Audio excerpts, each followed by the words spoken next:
하나님의 교회는 좋은 곳입니다. 감동 있는 예배가 있고 이웃 간의 사랑이 있습니다. 풍성한 나눔이 있고 아름다운 만남이 있습니다.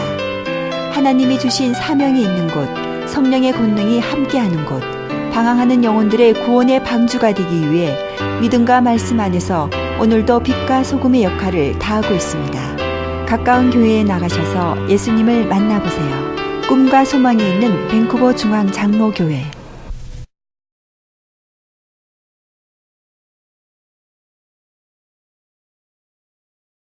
예수님께서 공적인 삶을 시작하시기 전 마귀에게 시험을 받으셨습니다. 돌로 떡덩이를 만들라, 그렇게 해서 당장 필요를 채우라 했지요. 또 성전에서 뛰어내려라, 그렇게 해서 당장에 큰 명성을 얻어라, 그렇게 했지요.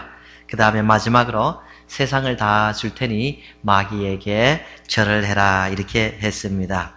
예수님은 이 모든 시험을 이겨내셨습니다. 그리고 천국 복음을 전파하는 일을 시작하셨습니다. 이렇게 공생애를 시작하시면서 우선적으로 하신 일은 제자들을 부르는 일이셨습니다. 성경을 보면 예수님께서 천국 복음을 전파하면서 제자들을 부르는 것을 우선적으로 하셨는데 그냥 아무나 부른 것이 아니라 사실 예수님께서 제자들을 부르실 때에 그 제자들로 하여금 어떤 이 조건을 갖추기를 원하셨습니다. 오늘 본문 말씀은 그 내용 중 한 일부분인데요. 마태복음 4장 18절에서 19절 말씀입니다. 갈릴리 해변을 다니시다가 두 형제 곧 베드로라 하는 시몬과 그의 형제 안드레가 바다에 금을 던지는 것을 보시니 그들은 어부라. 말씀하시되 나를 따라오라. 내가 너희를 사람을 낚는 어부가 되게 하리라 하시니. 예수님께서 해변을 다니십니다. 그리고 두 형제를 보십니다. 두 형제가 그물을 던지면서 고기를 잡고 있습니다. 보기 좋지요. 형제가 다투는 것이 아니라 함께 이 생활 전선에서 열심히 생활하고 있는 모습, 그물 던지면서 어영차 하는 모습 보기 좋습니다. 그런데 주님 다가가셔서 하시는 말씀이 나를 따라오라. 내가 너희를 사람을 낚는 어부가 되게 하리라. 고기 잡는 일 그만두라는 거예요. 그것이 지금 너희 생활을 위해서 굉장히 중요하지만은 그거 그만두고 나를 따라오라. 그리고 고기 잡지 말고 사람 잡는 일 같이 하자. 이런 말씀을 하시는 겁니다. 그렇게 했더니 이들의 반응이 이렇다고 성경이 기록되어 있습니다. 20절 밑에 있는 말씀이죠. 그들이 곧 그물을 버려두고 예수를 따르니라. 곧 그물을 버려두었다. At once they left their nets and followed him. 그냥 당장 즉시 예수님께서 나를 따르라 하시는 말씀을 듣고 그 듣자마자 하던 일 중지하고 주님 그냥 따라가 버렸다. 이렇게 성경은 기록하고 있습니다.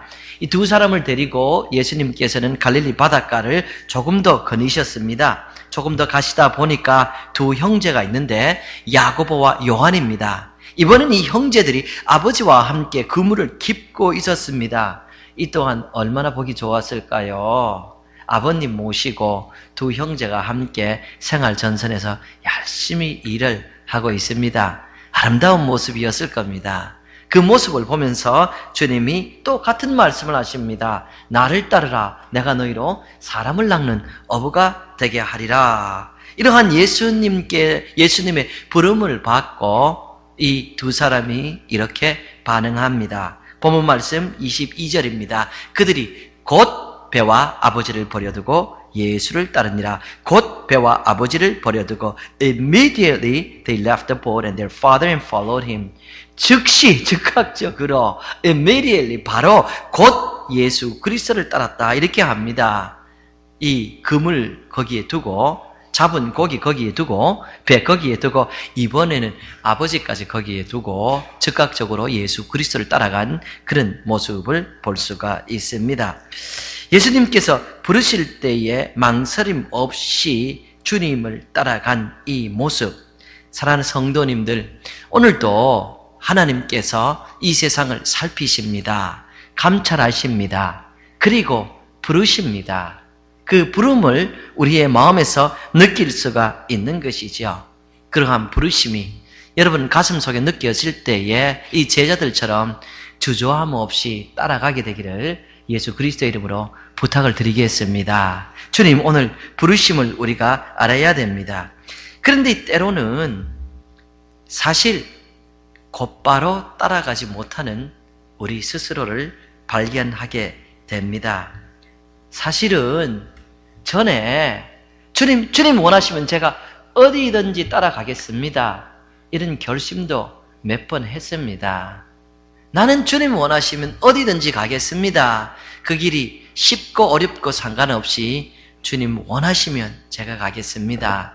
이런 결심을 했습니다. 그런데 막상 그 결심을 행동으로 옮길 그 순간이 되면은 망설여질 때가 있지 않은가 생각해 볼 수가 있습니다. 저는 중고등부를 다닐 때에 목사가 되고 싶다 이런 마음을 가졌습니다. 모시던 목사님 하시던 금식기도 따라다니고 철학기도 따라다니다가 어느 순간부터 나도 참 목회자가 되고 싶다. 참 목회 잘하는 목사가 되고 싶다. 그런 생각이 들었습니다. 그래서 저도 목사가 되겠습니다. 주님께 기도드렸습니다.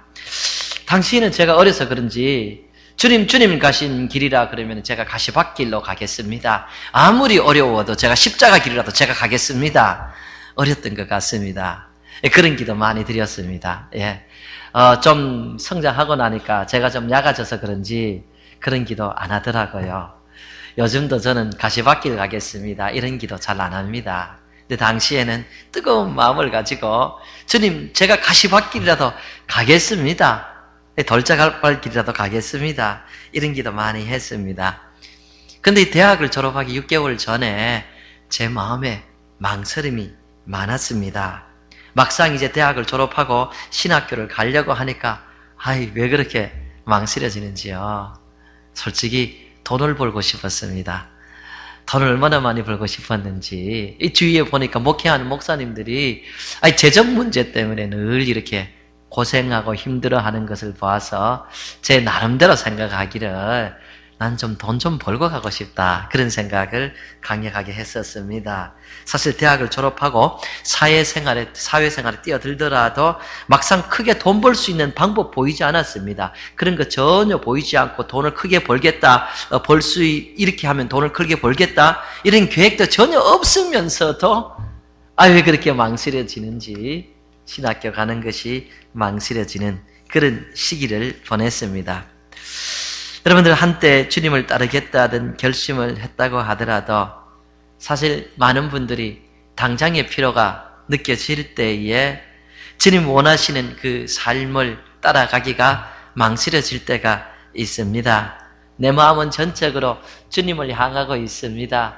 이렇게 생각했는데도 불구하고 막상 행동으로 옮기기가 쉽지 않다라는 말씀이에요. 더 다급한 것이 있다라는 생각 때문이죠. 요즘 우리 사무엘상을 읽고 있습니다. 사무엘상 속에서 사울의 모습을 보게 되지요. 초대 왕이었던 사울, 하나님을 섬기지 않는 사람이 아니었습니다. 나름 그 특심을 가지고 하나님을 섬겼습니다. 그런데 때로 막상 헌신할 기회가 오면은 이분이 뒷걸음을 치시고 자기에 합리화하는 그런 모습을 보게 됩니다. 사울이 전쟁에 나가기 전에 하나님께 묻습니다. 하나님 어떻게 싸워야 됩니까? 지금 나가야 됩니까? 어떻게 하면 좋겠습니까? 묻습니다. 하나님께서 선지자들을 통해서도 꿈을 통해서도 그 어떤 것을 통해서도 응답을 주지 않습니다. 대답을 하지 않습니다. 그러니까 이 사람이 하나님이 미워하시는 줄 알면서도 신접한 여인을 찾아갑니다. 엔돌이라는 곳에 있는 신접한 여인, 요즘 말하면 무당이지요. 무당 찾아가서 어떻게 내가 싸워야 될까? 싸움하면은 어떤 일이 일어날까? 이런 조언을 듣기를 원했던 것입니다. 사실 사울은 늘 이런 식이었어요. 하나님을 섬기다가도 당장의 필요에 따라서 움직이는 그런 모습을 성경에서 봅니다. 여러분, 사울이 예배를 드리지 않는 사람이 아니었지요. 사울 예배 드리는 사람이었어요. 제사 드리는 사람이었어요. 그런데 때로는 자기 마음대로 제사를 드렸지요. 한 번은 중요한 제사를 두고 사무엘이 와서 제사를 드려야 되는데 사무엘이 좀 늦게 옵니다. 그러니까 마음에 불안감이 있어서 내가 왕인데 뭐 하면서 제사장이 드려야 될 것을 자기가 이렇게 앞장서서 드린 그런 모습을 볼 수가 있습니다. 여러분, 사무엘이 하나님을 불순종한 사람도 완벽하게 불순종한 사람도 아닙니다. 하나님께서 한 번은 아말렉을 가서 완전히 멸망시켜라. 사울이 하나님 앞에 하나님 저 그거 하고 싶지 않습니다. 하나님 저 그거는 정말 맡기지 마십시오. 이렇게 한 사람이 아닙니다. 하나님 원하시면 제가 지금 가겠습니다. 순종하겠습니다 하고 아말렉과 전쟁을 불사했습니다. 그리고 전쟁을 했지요. 그런데 승리를 했어요. 막상 승리를 하고 보니까 살찐 양과 살찐 소가 탐이 났습니다. 그래서 하나님께 예배드릴 때 사용하면 되지. 그런 합리화시키고 그것을 취해버립니다.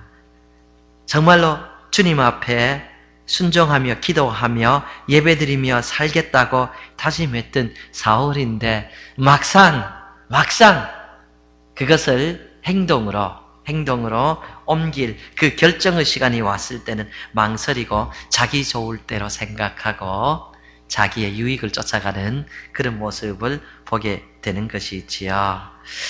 사랑하는 성도님들, 어제도 말씀드렸듯이 우리가 신앙생활을 하면서 하나님 말씀에 순종하지 않아야 될 이유를 찾는다면 1만 가지도 더 될 겁니다. 오늘 이 시간 이때에 내가 왜 교회에 가지 않아야 되는가? 내가 왜 올바른 11조와 헌금 생활을 하지 않아야 되는가? 내가 왜 이런저런 희생을 하지 않아야 되는가? 여러분, 우리가 이유를 만들려면 수만 가지를 만들어낼 수가 있습니다. 그것이 바로 사울의 태도였던 것입니다. 그러나 그 반대로 내가 주님을 따라가야 되는 이유를 찾는다 그러면은 그 또한 많이 찾을 수가 있는 것이지요. 제자들이 마찬가지였습니다. 주님 나를 따라오라고 하셨습니다. 그들이 따라가지 않을 이유를 대려면은 지금 내가 잡아놓은 고기라도 해결하고 가야지요. 지금 아버지를 좀 더 모셔다 가야 되지요. 지금 하고 있는 일을 조금 더 하고 따라가야지요. 이런 충분한 이유가 있었습니다. 근데 주님 따라오라니까 그냥 그 자리에서 모든 것을 두고 주님 말씀에 순종하며 주님 따라가야 될 이 이유를 따라서 따라가는 모습을 볼 수 있습니다. 여러분, 말씀드렸듯이 우리도 부르십니다.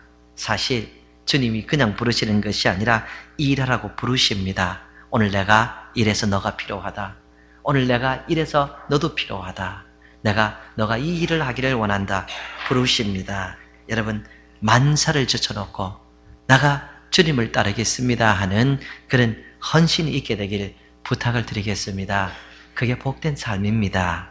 이 사복음서를 보면은 예수님께서는 사실 늘 이런 시기였습니다. 이런 헌신을 요구하셨습니다.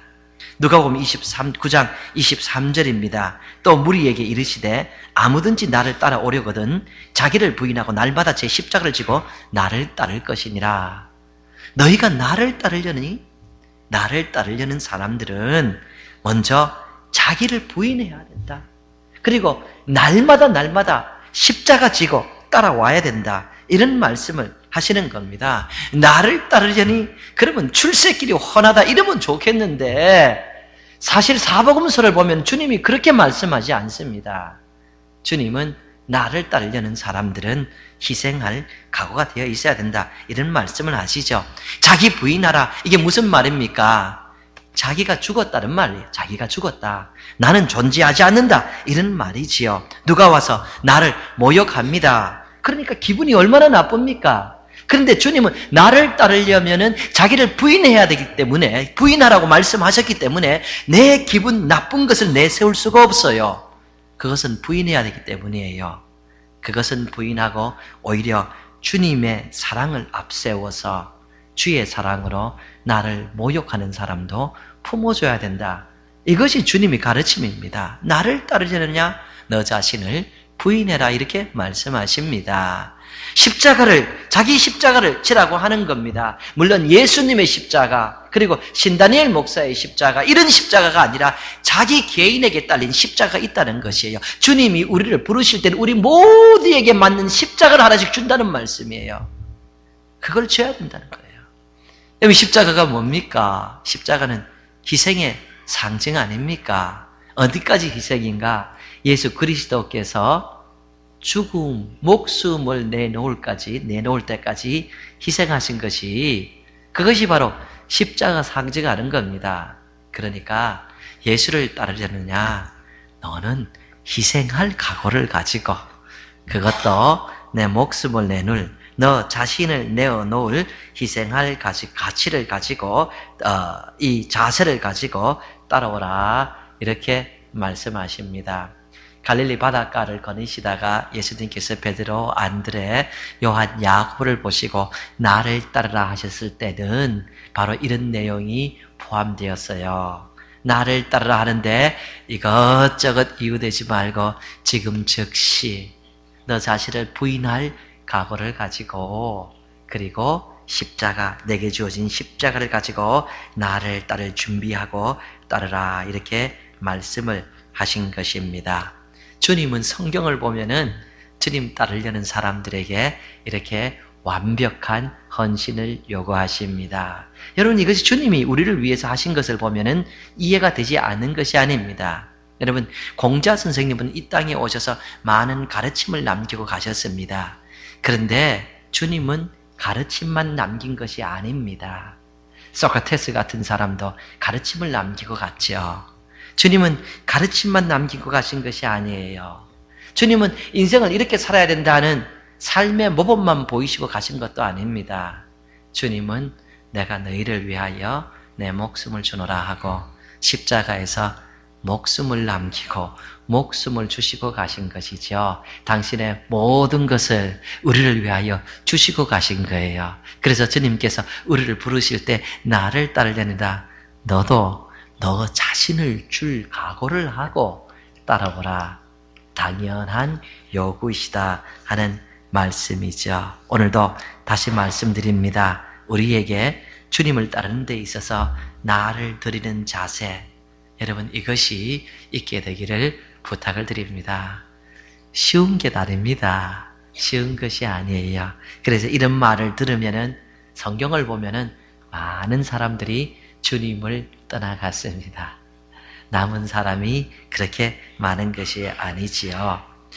성경을 여러분 보시다 보면은 가끔씩 주님에게 완전히 헌신할 마음 없이 주님을 따르겠다 하는 사람들을 만나보게 됩니다. 이럴 때 주님께서 대답하신 내용들을 볼 수가 있는데요.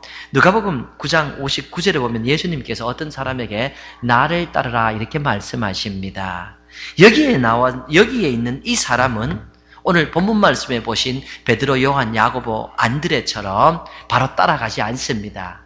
나를 따르라 했을 때 이 사람은 이렇게 대답합니다. 나로 먼저 가서 내 아버지를 장사하게 허락하소서. 예수님께서 나를 따르라 하니까 내가 먼저 가서 내 아버지를 장사하고 따라오도록 도와주옵소서, 허락하소서, 이렇게 합니다. 물론 여기에 있는 장사하겠다는 말은 지금 아버지가 세상을 떠났기 때문에 내가 장례식 치르고 오겠습니다, 이 말이 아닙니다.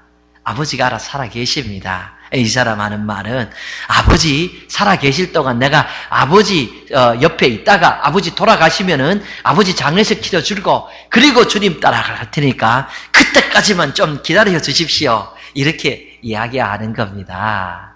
그때 주님께서 대답하시죠. 이르시되 60절입니다. 죽은 자들로 자기의 죽은 자들을 장사하게 하고 너는 가서 하나님의 나라를 전파하라. 다른 사람들로 하여금 그렇게 하고 너는 지금 당장에 하나님 나라 전파하는 일을 우선으로 하고 그렇게 따르라. 주님이 이렇게 대답을 하십니다. 어떤 사람은 자발적으로 주님 앞에 나와서 주님, 제가 주님 따르겠습니다, 이렇게 이야기를 합니다. 주님, 제가 주님 조건이 있어요. 하지만 나로 먼저 내 가족을 작별하게 허락하소서. 제가 우리 가족하고 작별할 테니까 그거 좀 기다렸다가 그 다음에 주님 따라가기를 원합니다. 이렇게 얘기합니다. 주님이 이런 대답을 하시지요. 62절입니다. 예수께서 이르시되 손에 쟁기를 잡고 뒤를 돌아보는 자는 하나님의 나라에 합당하지 아니하리라. 작별 인사보다도 지금 주님 즉각적으로 바로 따르는 것이 더 귀중하니까, 주님 즉각적으로 바로 따르는 것이 더 귀중하니까 지금 따라오라 이 말씀입니다. 자꾸 이런저런 이유를 대는 사람은 하나님 나라에도 합당하지 않다 이렇게 말씀하십니다. 어떤 사람이 주님께 다가와 이 사람은 이렇게 얘기합니다. 주님께서 어디로 가시든지 나는 따르리이다. I will follow you wherever you go. 어디든지. 주님 가신다 그러면 어디든지 제가 주님 따라가리라. 주님 아무 말씀도 안 하셨는데 자기가 자원해서 그렇게 이야기를 합니다. 그러니까 주님께서 이렇게 대답하십니다. 58절입니다. 예수께서 이르시되 여우도 굴이 있고 공중에 새도 집이 있으되 인자는 머리 둘 곳이 없도다. 예수님이 이렇게 말하는 이 사람의 마음을 알고 계셨습니다. 주님, 제가 어디든지 따라가리라 하였지만은 사실 이 사람 마음속에는 주님이 메시아가 되어서 한 자리 잡는데 제가 그런 곳인지 알기 때문에 그런데 어디든지 좋은 데니까 따라가겠습니다. 이런 말입니다. 한 자리 하겠다 이런 말이죠. 주님이 그 말씀을 하시고 하신 대답이 그것입니다. 여우도 굴이 있고 공중의 새도 집에 있으되 인자는 머리 들 곳이 없도다. 집 없이 산다 이 말입니다. 한 곳에서 정착해서 사는 것이 아니라 떠돌이도 집이 없이 왔다 갔다 하면서 사는 것이 인자, 나의 삶이다. 가난하게 사는 것이 나의 삶이다. 이것 감당할 수 있는 그런 자세가 되어 있냐 이렇게 말씀하시는 것입니다. 제가 대학을 졸업할 무렵 신학교를 곧바로 가는 것을 망설였던 그 시절 어느 날 제가 성경을 읽다가 사실 이 말씀을 읽게 되었어요. 여우도 굴이 있고 공중에 새도 집이 있는데 인자는 머리 들 것이 없도다. 망설이고 있는 제게 이 말씀이 얼마나 이 가슴을 치고 또 얼마나 힘들게 한 말씀인지 모릅니다. 이 말씀을 보면서 제 스스로가 너무너무 부끄러워졌습니다. 얼마나 창피했는지요.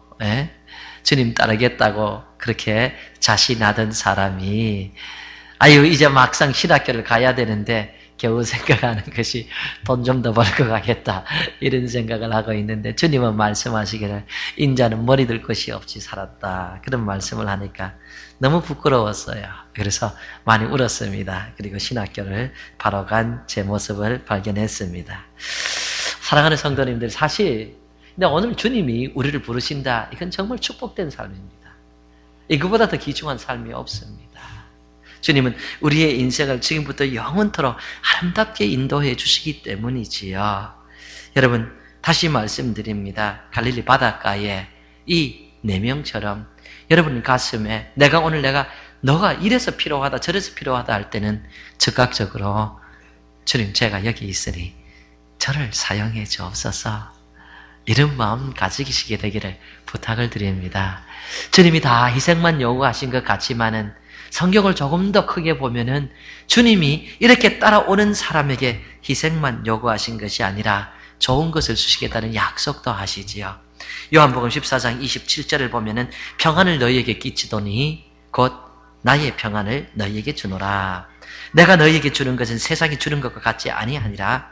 너희는 마음에 근심하지도 말고 두려워하지도 말라. 나를 따라오면은 내가 너희 마음속에 평안을 준다. 나를 따라오면은 너희가 근심하지도 말고 두려워하지 않아도 되도록 내가 너희 인생을 인도하여 준다. 이렇게 말씀하십니다. 여러분, 오늘 출세는 다 하고 권력이란 권력은 다 잡고 그래도 가진 것을 누구든지 부럽지 않도록 가지고 있으면서 평안이 없는 사람이 있지 않습니까? 그것이 행복하다고 할 수가 없죠. 주님은 말씀하십니다. 나를 따르는 너에게 내가 적어도 너 생각과 마음을 지켜주어서 너의 인생을 내게 맡겼느냐 내가 평안을 허락하여 준다. 평생 평안하게 살도록 주께서 허락하여 주시는 겁니다. 여러분, 바울과 실라라는 사람이 복음 전하다가 엄청나게 얻어 터지고 빌립보에서 감옥에 갇혔습니다. 그곳에서 이렇게 엄청나게 터지고 감옥에 갇혔는데 찬양을 한 것을 우리는 그 유명한 이야기로 잘 알고 있습니다. 사랑하는 성도님들, 예수 믿는 사람은, 예수님을 따르는 사람은 감옥에서도 찬양할 수 있습니다. 내가 너에게 평안을 주노라 하는 예수 그리스도의 약속을 경험하기 때문이다 하는 말씀이지요.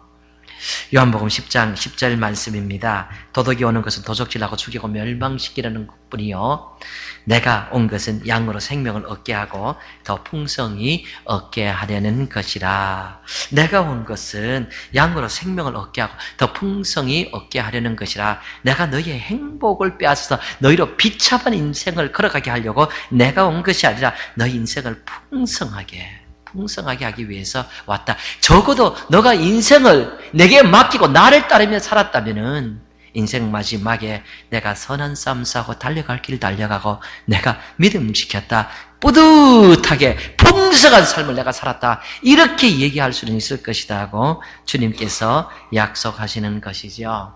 요한복음 14장 말씀입니다. 1절 2절입니다. 너희는 마음에 근심하지 말라. 하나님을 믿으니 또 나를 믿으라. 내 아버지 집에 거할 곳이 많도다. 그렇지 않으면 너희에게 일렀으리라. 마음에 근심하지 말라. 나를 믿으라. 내가 너의 인생을 이 세상뿐만 아니라 이 세상 후에도 책임질 것이다. 이런 말씀을, 이런 약속을 하시는 것이지요. 어저께 이현미 자매님 세상을 떠났습니다. 제가 그 마지막 순간에 함께 예배드리고 기도하고 또 찬양도 하고 또 주님 말씀, 이 말씀을 드려서 제가 확인도 시켰는데 눈물을 흘려요. 누워서 그렇게 아무 생각이 없는데도 눈물을 흘려요. 마음이 참 안 좋았습니다. 예? 2년 전에 제가 주례했어요. 여기서. 그렇게 가니까 참 마음이 참 많이 안 좋았어요. 제가 주례한 다음에 이렇게 보니까 좀 뭐라 그러나 동생들 같더라고. 남편도 아이도 이 동생들 같아서 일부러 불러다가 어려운 일 있으면 목사님하고 생각하지 말고 형이라 오빠라 생각하고 나 찾아오라고 내가 그런 말도 일부러 이렇게 해준 적이 있어요. 근데 2년 살다가 그렇게 가니까 이렇게 마음이 참 안 좋았습니다. 근데 이제 제 마음속에 정말 안타까웠던 거는 이렇게 세상을 떠나는 우리 이현미 자매가 아니라 남아있는 남편하고 아이하고 시어머니가 참 안 좋더라고요. 여러분, 저는 믿지요. 이현미 자매는 마음에 근심도 할 일 없고 걱정도 할 일 없는 우리 주 예수 그리스도 품에서 지금 아름다운 생활을 계속 이어간다는 확신이 있어요. 사실 이분에 대해서 너무 안타깝고 그런 마음이 아니라 두고 간 그 가족이 참 안타깝더라는 말씀이에요. 여러분, 주 예수 그리스도를 우리가 가슴에 모시고 내가 주님을 위해서 무엇인지 하겠습니다 하고 우리의 인생을 맡기면은 주님은 이 땅뿐만 아니라 이 땅에서 풍성한 삶을 살 것을 약속하실 뿐만 아니라 영원토록 마음에 근심하지 않도록 인도하여 주실 것을 믿으시기를 바랍니다. 주님은 이것을 약속하셨던 것입니다. 드린 말씀을 조금 요약합니다. 예수님께서 당신을 위해서 모든 것을 희생하는 사람들에게 이 땅에서는 풍성한 삶을, 그리고 이 땅이 마치면은 하나님 나라에서 영광된 삶을 약속하셨습니다. 이 약속을 듣고 갈릴리 바닷가에서 베드로도 안드레도 그리고 요한도 야고보도 따랐는데요. 베드로가 이렇게 쭉 따라다 보니까 어느 날 조금 주님께 여쭤보고 싶은 것이 있었던 것 같아요. 쭉 따라다니다가 어느 날 뜬금없이 이런 질문을 예수님께 합니다. 누가복음 18장 28절입니다. 베드로가 여짜오되 보옵소서, 우리가 우리의 것을 다 버리고 주를 따랐나이다. 어느 날 예수님에게 베드로가 그래요. 주님, 우리 좀 봐주세요. 네? 저도 주님 그때 우리 불러가지고 그때 배 두고 이 금을 두고 다 두고 주님 따랐지 않습니까? 여기 있는 우리 동료들, 주님 제자들 다 그렇게 해서 주님 따랐습니다. 주님 우리 한번 보세요. 우리 다 버렸습니다. 이렇게 합니다. 이렇게 물어보니까 주님이 어떻게 대답하셨는가? 여러분 우리 함께 한번 읽고 말씀 마칩니다. 같이 한번 합독해서 읽겠습니다. 19절 30절 말씀입니다. 시작. 이르시되 내가 진실로 너희에게 이르노니 하나님의 나라를 위하여 집이나 아내나 형제나 부모나 자녀를 버린 자는 현세에 여러 배를 받고 내세에 영생을 받지 못할 자가 없느니라 하시니라. 아멘. 우리 다 주님을 위해서 버렸습니다. 이렇게 했더니 주님 대답하시기를 나를 위하고 하나님 나라를 위해서 희생한 사람들 현세에 이 세상에서 여러 배 다 받는다. 다 받는다. 그 물질로만 받는 거라고 생각하지 말라. 너희의 마음의 평안으로 받든지 하나님의 약속의 말씀으로 받든지 어려울 때에 이 도움으로 받든지 현세에 있어서 전부 다 몇 배로 받을 것이다. 그런데 현세에 있어만 받는 것이 아니라 내세에 있어도 영생을 받지 못할 자가 없노라. 너희는 영원까지도 내가 책임져 준다고 주님이 약속하시는 것이죠. 이 세상과 이 세상 다음 세상에서도 복된 삶이 되시기를 예수님의 이름으로 축복합니다. 아멘.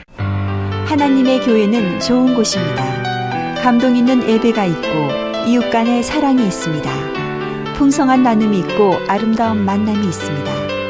하나님이 주신 사명이 있는 곳, 성령의 권능이 함께하는 곳, 방황하는 영혼들의 구원의 방주가 되기 위해 믿음과 말씀 안에서 오늘도 빛과 소금의 역할을 다하고 있습니다. 가까운 교회에 나가셔서 예수님을 만나보세요. 꿈과 소망이 있는 밴쿠버 중앙 장로교회.